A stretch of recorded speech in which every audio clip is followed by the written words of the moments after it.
असं आहे की मी पहिल्या दिवशीपासून सांगतोय, बीडच्या प्रकरणामध्ये कोणालाही आम्ही सोडणार नाही. ज्याचा ज्याचा संबंध आढळेल, ज्या ज्या प्रकरणात आढळेल त्या प्रत्येकावर या ठिकाणी कारवाई करण्यात येईल. अतिशय कडक कारवाई करण्यात येईल. गुंडांचं राज्य आम्ही चालू देणार नाही. कोणालाही या ठिकाणी अशा प्रकारे हिंसा करता येणार नाही, खंडणी मागता येणार नाही. या दृष्टीने तपास अतिशय गतिशील केलेला आहे आणि त्यामुळेच आज त्यांना त्या ठिकाणी शरणागती पत्करावी लागली आहे.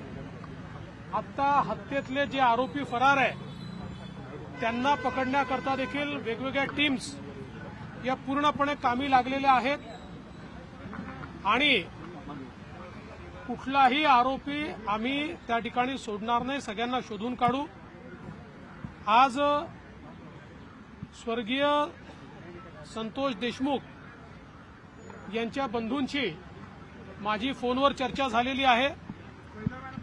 त्यांनाही मी आश्वस्त केलेलं आहे की तुम्ही काळजी करू नका, काय वाटेल ते झालं तरी सगळे दोषी शोधून आणि जोपर्यंत ते फासावर लटकत नाही तोपर्यंतची सगळी कारवाई पोलीस करतील, हा विश्वास मी त्यांना दिला आहे.